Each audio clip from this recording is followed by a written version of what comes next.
Hi students, today we're going to model a literature circle discussion, and we're going to start by modeling a good discussion, and then in a little bit we're going to model a poor discussion.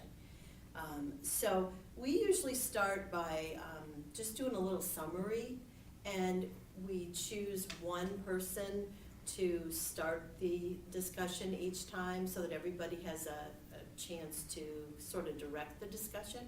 So I'm going to be the discussion director today, and we're going to start with the summary. So are you guys okay with me starting with the summary? Sounds Okay. good. Of the elevator. Of the elevator, a short story that we read earlier this year. It says, what were the major conflicts and events in your reading? So I centered in on conflicts, and I said Martin has several internal conflicts that he's struggling with. At the beginning, how he's perceived by others in his class, and then also how he's treated by his dad, and then the big main conflict was he was afraid of the fat lady on the elevator. So there are many conflicts in the story, but the main one is the fat lady.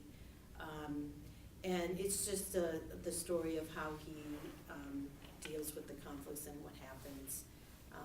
Anybody else want to add to that? Can I read mine? Yeah, that'd be great. I said, Martin, the main character, is a scared boy whose father expects little from him. He gets trapped in a tiny, scary elevator by a very large woman. He hopes to avoid ever seeing her again, but in the end she somehow finds him and knows his name. Good. I like that. Yours is more of a summary of the events, and mine is really just the conflicts.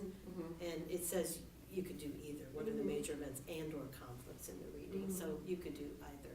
And mine's similar to that. I didn't write mine out in complete sentences, but I feel that mine still aligns pretty well with what you guys have. I said his internal conflict, I also put down it was with his bravery issues, since he was described as being a coward, and he's always scared to tell his dad things. He's scared of what's going to happen. And then I also included, I feel it was an external conflict when he broke his leg, because then he was having to ride the elevator because he had gotten so scared and everything. And then eventually the fact that ultimately the biggest conflict is, again, the fact he's scared by the lady, and then that struggle. So those were some key things I picked up on. Yeah. I like that. Yeah. I didn't think to include the broken leg, but now that you say it, it makes sense because that is what made all the other things happen after that. So that is a big conflict. And it's definitely an external conflict if you break your leg. Yeah, Yeah. yeah. So, And Okay. that's interesting that you mentioned that, because I put down, I got a little confused when I read that part, when he broke his leg, because the next question was clarify, were you confused at all? And I had to reread that part, because it went so quickly from him breaking his leg to the hospital, that I had to go back and read that part. So, were you guys confused on anything? Yeah, I had a question. I was confused about how small the elevator was. Have you ever, I've been in an elevator and it's so much bigger than that. Was it really that small that only 2 people could fit in it? I don't understand.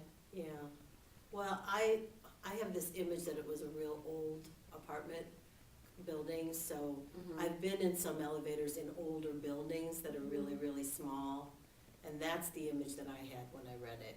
I almost think of the kind of elevator you would almost see in a house, and the ones in the old movies where they close the gate over the front of it, and it was almost kind of That is tiny. scary. Yeah, well, and That's you what I'm have to wonder too then how tiny he was and how big she was in relation Right. to each other.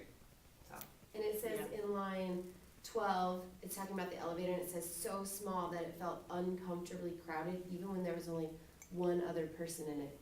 So imagine when that other person is really fat. exactly. Yeah. Okay, that makes sense. Thank you. Okay, and conflicts, I found some text evidence. The one that really spoke to me was on page 27. It says, not only are you skinny and weak and bad at sports, his expression seemed to say, but you're also a coward. And that really, really bothered me, because it just shows that Martin doesn't feel very good about himself because people are putting him down. So that's an internal conflict. What did you guys think? Any other evidence for? I wrote just this really short quote. I said frowning at Martin. So before he even says that outright, you can already tell the way he's looking at him and the way he talks to him that he's disapproving. So I thought that's part of the same conflict, but just a different piece of text evidence, I think, that proves it. Yeah, that's good, good.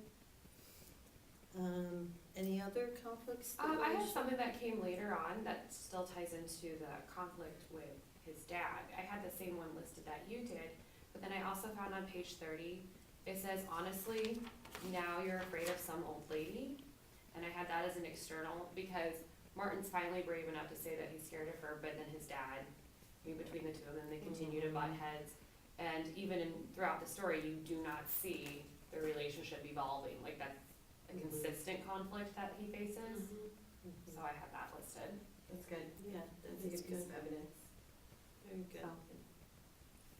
So, All right, anything else we want to talk about today? No, we're good? I don't think so. no. All right, well, thanks, everybody. I think we covered the internal and external conflicts in our story. I think we did too. Mhm. We're pretty awesome. We are. I know. Yeah, good team. All right.